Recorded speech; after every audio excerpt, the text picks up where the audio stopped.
Hello viewers, welcome back to Geetha's health care. నేను doctor Geetha, consultant gynaecologist మరియు general surgeon, practising in Warangal since 15 years. ఈరోజు ఈ వీడియోలో సంతానలేమి గల దంపతులను ఏ విధంగా ఇన్వెస్టిగేట్ చేయాలి అనేది వివరంగా తెలుసుకున్నాము. దంపతులు ఇద్దరు ఒకే ఇంట్లో ఉంటూ ఎటువంటి గర్భనిరోధకాలను వాడకుండా టైమ్లీ ఇంటర్ కోర్స్లో ఉంటూ 1 సంవత్సర కాలమైన వాళ్ళకి ప్రెగ్నెన్సీ రాలేదు అంటే ఆ కపుల్ని తప్పకుండా ఇన్వెస్టిగేట్ చేయవలసి ఉంటుంది. నార్మల్ ప్రెగ్నెన్సీ అంటే స్పాంటేనియస్గా ఏర్పడే ప్రెగ్నెన్సీ దంపతుల్లో పెళ్ళైన 3 నెలల్లో ఒక 50% ప్రెగ్నెన్సీ వస్తూ ఉంటుంది. 6 నెలల్లో 75% ఆఫ్ ద మెంబర్స్లో చూస్తూ ఉంటాము. 80 to 85% ఆఫ్ ద మెంబర్స్లో 1 సంవత్సర కాలంలో ప్రెగ్నెన్సీ అనేది వస్తూ ఉంటుంది. 1 సంవత్సరమైనా కూడా రాలేదు అంటే తప్పకుండా ఆ కపుల్ని ఇన్వెస్టిగేట్ చేయవలసి ఉంటుంది. ఇన్వెస్టిగేట్ చేయాలి అనుకున్న కపుల్ని మొదటగా వాళ్ళ క్లినికల్ హిస్టరీ అనేది అడుగుతూ ఉంటాము. క్లినికల్ హిస్టరీలో దంపతుల యొక్క వయస్సు, వాళ్ళు ఏదైనా గర్భనిరోధకాలు వాడుతున్నారా, ఇదివరకు ప్రెగ్నెన్సీ వచ్చి అబార్షన్స్ అయినాయా, మేనరికం పెళ్ళియా, ఇవన్నీ అడుగుతూ ఉంటాము. పర్సనల్ హిస్టరీలో హస్బెండ్కి స్మోకింగ్, ఆల్కహాలు ఇటువంటి హ్యాబిట్స్ ఏమన్నా ఉన్నాయా, పాన్ తింటాడా, ఇవన్నీ కూడా అడుగుతూ ఉంటాము. మెడికల్ హిస్టరీలో దంపతుల్లో ఇద్దరికి డయాబెటీస్ కానీ, హైపర్ టెన్షన్ కానీ, ఎండోక్రైనల్ డిజార్డర్స్ ఏమైనా ఉన్నాయా, వంశపారంపర్యంగా ఏమైనా డిసీజెస్ వాళ్ళ ఫ్యామిలీస్లో ఉన్నాయా, ఇవన్నీ అడుగుతూ ఉంటాము. Genetic disorders, thalassemia, sickle cell anemia, neurological problems, ఇలాంటివన్నీ కూడా హిస్టరీ అడుగుతూ ఉంటాము. Chromosomal disorders, Turner syndrome, Klinefelter syndrome, ఇటువంటివన్నీ కూడా అడుగుతాము. సర్జికల్ హిస్టరీలో హస్బెండ్కి స్క్రోటల్ సర్జరీస్ ఏమైనా అయినాయా, అన్డిసెండెడ్ టెస్టిస్, తర్వాత ఇంగ్వైనల్ హెర్నియా రిపేరు, ఇటువంటివి ఏమైనా జరిగాయా, మహిళకు అబ్డామినల్ సర్జరీస్ ఏమైనా జరిగినాయా, ఇటువంటి హిస్టరీ అన్నీ కూడా అడుగుతూ ఉంటాము.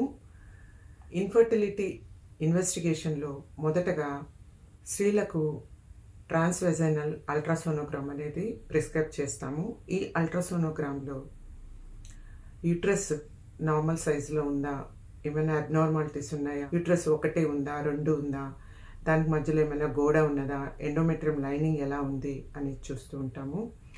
ఓవరీస్లో పీసీఓడి ఏమైనా ఉందా, ఓవరీ సైజు వాల్యూమ్ అనేది ఎలా ఉంది, యాంట్రల్ ఫాలికల్స్ అనేవి ఎలా ఉంది అనేది చూస్తూ ఉంటాము.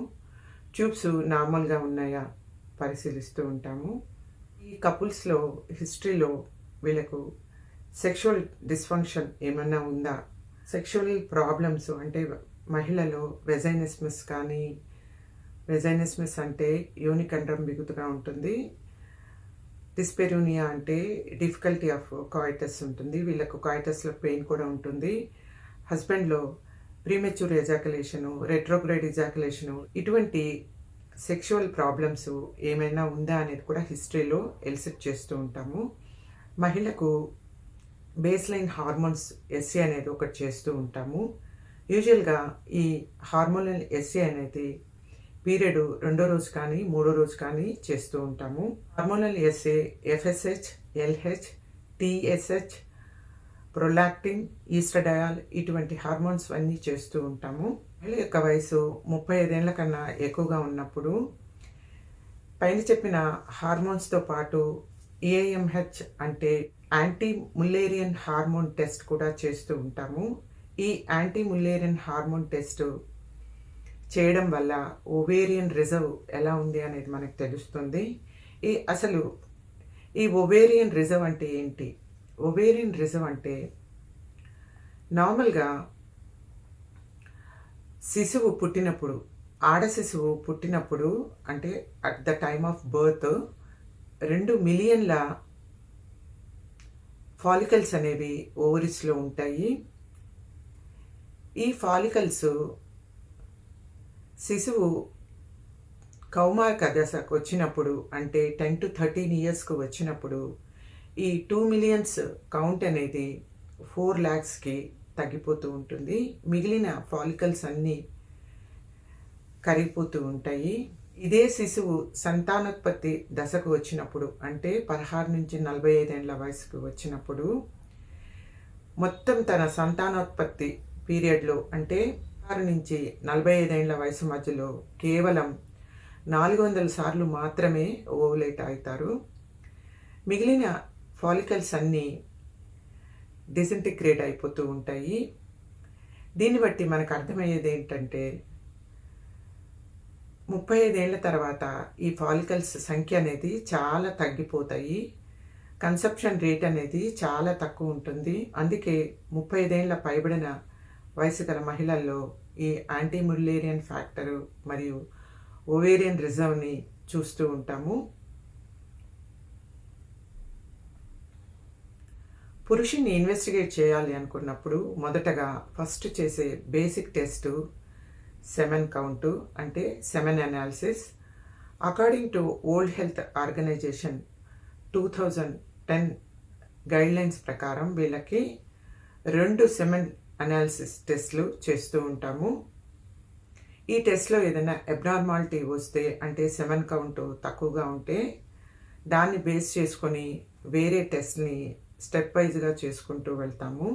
పురుషుల్లో ఈ సెక్షువల్లీ ట్రాన్స్మిటెడ్ డిసీజెస్ అంటే హెచ్ఐవి కానీ వెనేరియల్ డిసీజెస్ కానీ ఏవైనా ఉన్నాయా అనేది కూడా చూస్తాము. ఫిజికల్గా ఎగ్జామిన్ చేసినప్పుడు వారికోసిల్ కానీ టెస్టిస్ అనేది చిన్నగా ఉండడం అంటే ఈ బీజం చిన్నగా ఉండడం సైజు, వారికోసిల్ అంటే ఇందులో వారికోసిల్ ఉన్నప్పుడు ఈ స్పర్మ్ యొక్క టెంపరేచర్ అనేది మెయింటైన్ కాకుండా ఉంటుంది. స్పర్మ్ కౌంట్ అనేది చాలా తక్కువగా ఉంటుంది. ఇది ట్రీటబుల్ కండిషన్. సర్జరీతో మనము ఈ వారికోసిల్ని ఈజీగా ట్రీట్ చేయవచ్చు. ఎజోస్పెర్మియా వచ్చినప్పుడు అంటే కంప్లీట్గా కౌంట్ అనేది నిల్గా ఉంటుంది. ఇలా వచ్చినప్పుడు టెస్టికులర్ బయాప్సీ అనేది చేస్తూ ఉంటాము. వారికోసిల్ ఉన్నప్పుడు అల్ట్రాసోనోగ్రాఫ్ స్క్రోటమ్ అనేది ఒకటి చేస్తాము. అంతేకాకుండా డాప్లర్ స్టడీ కూడా చేస్తాము. దీన్ని బట్టి వారికోసిల్ని కూడా డయాగ్నోస్ చేస్తూ ఉంటాము. వారికోసిల్ని ఈజీగా సర్జరీతో ట్రీట్ చేయవచ్చు. ఇలా చేసినప్పుడు కౌంట్ అనేది చాలా ఇంప్రూవ్ అవుతూ ఉంటుంది. అంతేకాకుండా ట్రాన్స్రెక్టల్ అల్ట్రాసోనోగ్రామ్ కూడా చేస్తాము. అంటే మలద్వారం గుండా వీళ్ళకి అల్ట్రాసోనోగ్రామ్ చేస్తూ ఉంటాము. దీని ద్వారా ప్రోస్టేటు, సెమినల్ వెసికల్స్ వీటి పనితీరును తెలుసుకోవచ్చు. హస్బెండ్లో బేసిక్ హార్మోనల్ ఎస్సే చేస్తూ ఉంటాము. వీళ్ళకి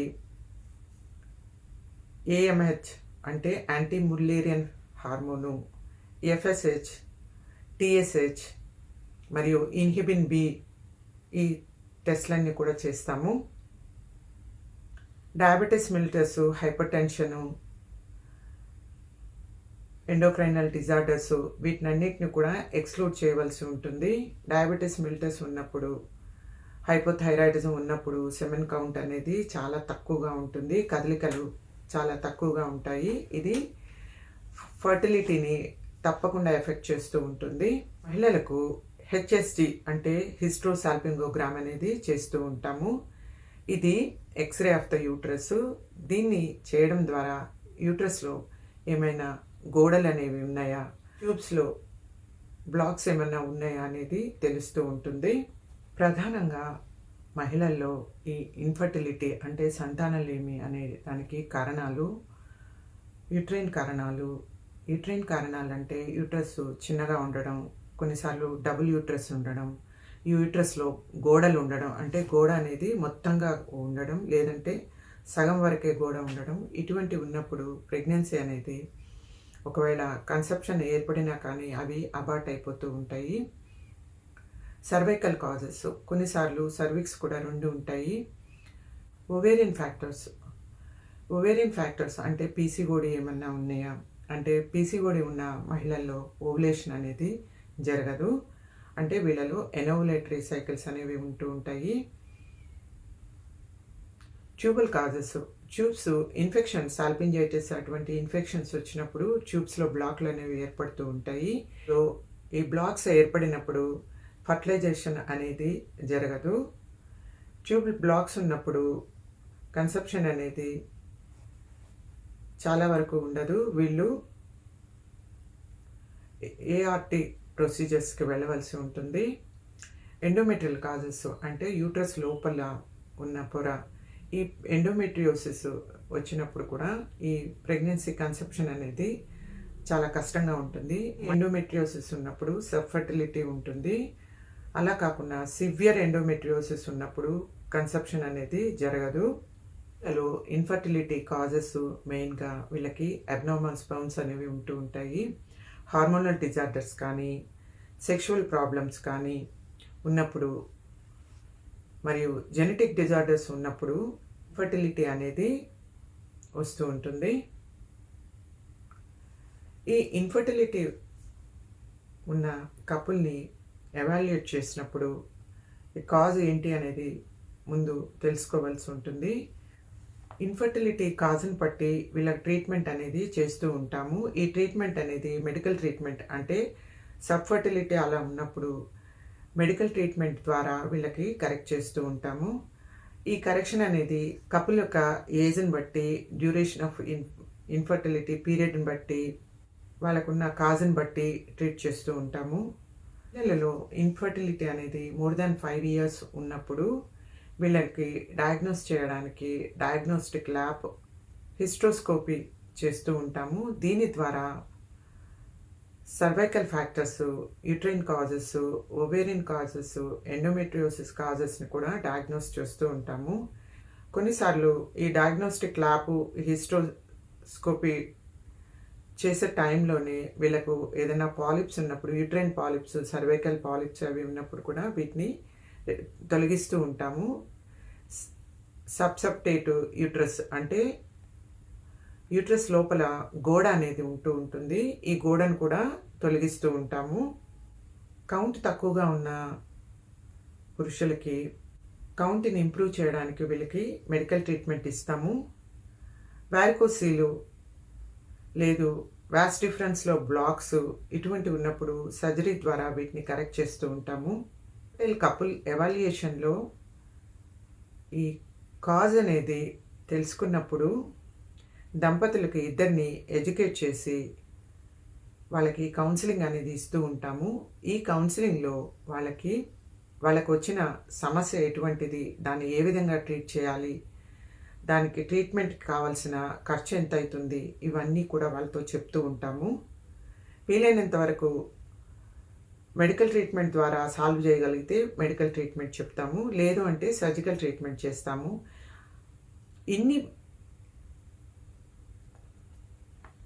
సర్జికల్ ప్రెగ్నెన్సీ అనేది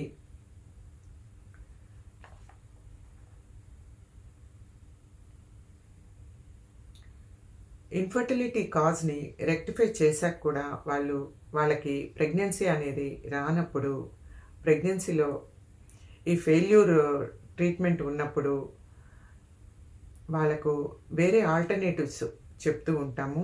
అంటే వేరే ట్రీట్మెంట్ అంటే ఏఆర్టీ, అసిస్టెడ్ రీప్రొడక్టివ్ టెక్నిక్స్, లేదు సరోగసీ, ఇటువంటివన్నీ వాళ్ళకి చెప్తూ ఉంటాము. అసిస్టెడ్ రీప్రొడక్టివ్ టెక్నిక్స్ అంటే intrauterine insemination, in vitro fertilisation, IVF, ICSI, intracytoplasmic injection, ఇవన్నీ కూడా వాళ్ళకు చెప్తూ ఉంటాము. ప్రొసీజర్ను బట్టి దాని కాస్టు, వాటి ఫెయిల్యూర్ రేట్స్, వాటి సక్సెస్ రేటు అన్నీ కూడా పూర్తిగా కపుల్తో డిస్కస్ చేస్తాము. పాత రోజులతో కంపేర్ చేస్తే ఇప్పుడు చాలా వరకు సొఫిస్టికేటెడ్ ట్రీట్మెంట్స్ వచ్చాయి. మేల్ ఇన్ఫర్టిలిటీ కూడా సపరేట్ బ్రాంచెస్ ఉన్నాయి. ఆండ్రాలజిస్ట్ కానీ యూరాలజిస్టులు వీళ్ళందరూ కూడా చాలా మేల్ ఇన్ఫర్టిలిటీని చాలా బాగా ట్రీట్ చేస్తున్నారు. చాలా ఐవీఎఫ్ సెంటర్స్ కూడా ఉన్నాయి. ఇక్కడ సక్సెస్ రేట్లు కూడా చాలా ఉన్నాయి. ఈ ఇన్ఫర్టైల్ కపులు వాళ్ళకు వచ్చిన ప్రాబ్లం చూసుకొని మొదటగా ప్యానిక్ కాకుండా ట్రీట్మెంట్ వైపుగా వాళ్ళ ఆలోచన ఉండాలి. ట్రీట్మెంట్ అనేది ఇవాళ చాలా అందుబాటులోకి వచ్చాయి. వాళ్ళ ప్రాబ్లమ్స్ని వాళ్ళు డాక్టర్ల దృష్టికి తీసుకెళ్తే డాక్టర్లు వాళ్ళకి వాళ్ళ సమస్యలకి మంచి పరిష్కారాలను చూపిస్తారు. మీకు ఈ వీడియో నచ్చినట్లయితే లైక్ చేయండి. మీలాగా ఇన్ఫర్మేషన్ అవసరమైన వాళ్ళకి షేర్ చేయండి. తప్పకుండా సబ్స్క్రైబ్ చేసుకోండి. ఈ వీడియో మీకు ఎంతో ఉపయోగకరంగా ఉంటుందని అనుకుంటున్నాను. Thanks for watching. నమస్తే.